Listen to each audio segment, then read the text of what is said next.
Hello students, this is the third part of video for chapter number 3 from history. So in last topic what we have covered and discussed, we have discussed about all three systems, that is permanent settlement and Mehelwari settlement and Ryotwari settlement. So in this video we are going to discuss the other topics. Our first topic is all was not well. So here what was not well? Permanent settlement, Mehelwari settlement and Ryotwari settlement were a great failure. So what was permanent settlement? A fixed amount was being issued by the company, which has to be collected by Rajas and Zamindar from the peasant, and they are paying it to the company. Mehelwari settlement, the village was considered as Mehel and the whole village has to pay the revenue. Now who is responsible to collect the taxes or revenue from here? So village headman is responsible over here. And next we are having the Ryotwari settlement. This settlement is introduced in the southern side, and here because there were no traditional headmen or chieftains or zamindars, so they used to collect, the company used to collect directly from the ryots. Ryots means here the cultivator. So directly from peasants they were collecting the taxes. So all this settlement was a complete failure because this was being not accepted by the farmers. They felt like exploited because constantly they were collecting the revenue. Driven by the desire to increase the income from land revenue, officials fixed too high a revenue demand which the peasants were unable to pay. Now why it was complete failure? As I said, the peasants were unable to pay this revenue because the revenue what was being fixed by the official, it was too high. Now why they have fixed it too high? Because they were having the desire of increasing their income. For that reason they have fixed the revenue too high. But who is facing the burden over here? The peasant has to face everything, and they are unable to pay whatever they are asking for. Riots fled the countryside, the village become deserted. As a result, what happened? They started leaving their villages and village become deserted. Now, if the village become deserted, from where the company could just collect the revenue? There is no peasant. From where their income then come will? From where their income will come? Optimistic official had imagined that the new system would transform the peasant into rich enterprising farmers, but this was not happened. So when the official have decided to introduce all these settlements, permanent settlements, Mehelwari or Ryotwari, so they have imagined that they could transform the peasant into a rich enterprising farmers. But what happened? As their desire was to increase the income, they want more and more income to receive. So that because of that desire, the peasants were unable to pay. So their imagination was a complete failure again. So this could not happen. The peasant, instead of becoming a rich enterprising farmers, they become poor, and even though they are leaving there, the land from many years where they used to live. Crops for Europe. So till that we were reading about the revenue, how the revenue was being collected. Now here we are going to, from here onwards, we are going to talk about the crops for the Europe. Now what was that? The British realized that the countryside could yield revenue and crops required in Europe. So at one side we have already read about the revenue they have how they have collected, implement a new system or introduce new system and collect the revenue and exploited the peasants. Now they find the other way to exploit the peasant, that was to cultivate the crop which is being required in the Europe, not in India, but these crops are being required in Europe. So that kind of crop is going to be cultivated in India. By the mid 19th century, the Britishers persuaded or forced cultivators in various parts of India to produce other crops. So by 19th century, the company has forced peasants to grow the other kinds of crops. Opium, in Hindi you can say ganja. Indigo, this is blue type plant from which the blue dye is extracted. Jute in Bengal, tea in Assam, sugarcane in United Provinces, that is in Uttar Pradesh, wheat in Punjab, then cotton in Maharashtra and Punjab, and rice in Madras were the crops that Britishers persuaded the Indian to grow. So in the different part of India, these crops were grown by the peasant, and the peasant were forced to grow it. How was this done? The British used a variety of methods to expand the cultivation of crops that they needed.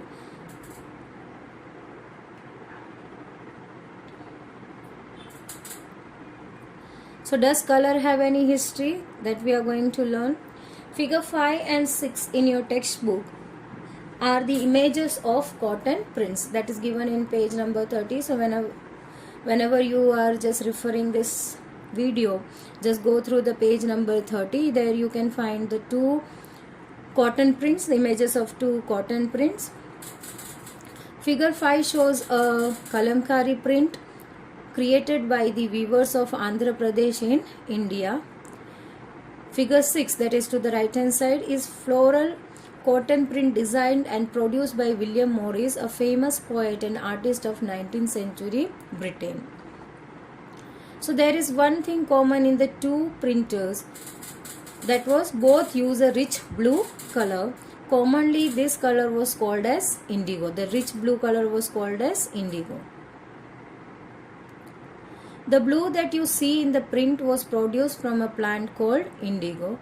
Morris prints were manufactured from indigo plants cultivated in India. So here you can understand, as we have read in the previous slide, that the peasants were forced to grow the crops which were being needed in Europe.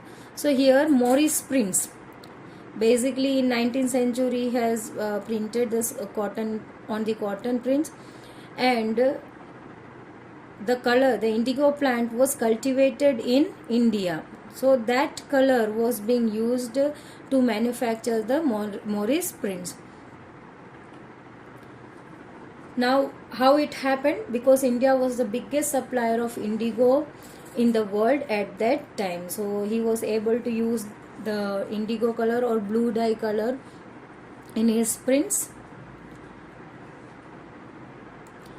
Why the demand for Indian indigo?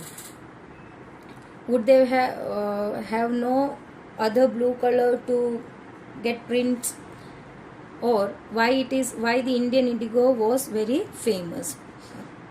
India was the biggest supplier of the indigo in the world, as I said in previous slide. The indigo plant grows primarily in the tropics, that is nearby the equator. So we are having tropical forest. So these indigo plants are grown there in tropics. Indian indigo was being used by cloth manufacturers in Italy, France and Britain to dye the cloth. So not only in Europe you can say, but France, Britain and Italy, they also use this dye to color the cloth. To dye the cloth. Small amount of Indian indigo reached Europe. It was very expensive. So during this time, a small amount of indigo reached to the Europe, and that indigo was very expensive. What plant to make violet and blue? So what plant? Again, this from this plant they can produce the blue color and even the violet. Was used as a supplement. So as the Indian indigo was very expensive, so in supplement what they were using? The woad plant. Being a plant of temperate region, so where it is grown in there, it is grown in temperate zone, not in tropical. In India, where it is grown in tropics, but woad plants are grown in temperate zones. Woad was more easily available in Europe. So instead of the Indian indigo, as it was expensive, they started using the woad plant. It was grown in the northern Italy, southern France, and in the parts of Germany and Britain. So in this region this plant was grown. Worried by the competition from indigo, wood producers in European persuaded their government to ban on indigo import. So all the competitors who were in France, Britain and Europe, they were worried because of the competition with the indigo which was being produced in India. So Indian indigo was famous, everyone were demanding it. So here the wood producers of European, they urged their government to ban the indigo import from where? From India. Now cloth dyers preferred indigo as a dye which was rich in color, whereas the dye from wood was pale and dull. Now all the manufacturers and as well as the cloth dyers, they preferred the Indian indigo. Why? Because it was rich in color, whereas the European wood or the European manufacturer, what they were using the wood's dye. Now this was very pale and dull. It was not rich like the Indian indigo. So what happened? By 17th century, European cloth producers persuaded their government to relax the ban on indigo import. So here European urged again to the government to relax that ban from the indigo import. From India what the indigo was being imported. So first they asked to ban the indigo import, and later on, as the cloth dyers were preferring the Indian indigo, later on in 17th century they requested the government to relax the ban on Indian indigo. The French began cultivating indigo in Saint Domingue and in the Caribbean island, the Portuguese in the Brazil, the English in Jamaica and the Spanish in Venezuela. Indigo plantation also came up in many parts of North America. By the end of 18th century, the demand for indigo increased as Britain began to industrialize and cloth production increased dramatically with an enormous new demand for cloth dyes. So by 18th century, demand of indigo constantly increased. Why? Because the Britain began to industrialize and the cloth production started increasing dramatically, and the new demand for cloth dyers were also emerged. Existing supplier from the West Indies and America collapsed for the various reasons. Now during the same time, when one side it was increasing, the other side the supply from West Indies and America collapsed for the various reasons. What are the reasons? Between 1783 to 1789, the production of indigo in the world fell by half. Why? Cloth dyers in Britain now desperately looked for a new source of indigo supply. So they don't want the wood because it was pale and dull. They want the Indian indigo. So now Britain, instead of purchasing this from the West Indies and America, they started looking the other source for the supply of indigo. From where could this indigo be produced? What could be the answer? Where the indigo could be cultivated and where the best indigo is found? So the answer is India. So from where could this indigo be produced? From India. Now here Britain turns to India. For what? For indigo. Faced with the demand for indigo in Europe, company in India began to look for ways to expand area under indigo cultivation. From the last decades of 18th century, indigo cultivation to Bengal expanded rapidly and dominated the world market. In 1788, only about 30% of indigo imported in Britain was from India, but by 1810 the proportion had gone up to 95%. So you can see, so before the India was exporting only the 30% of indigo, and now from India by 1810 the proportion went up to 95%.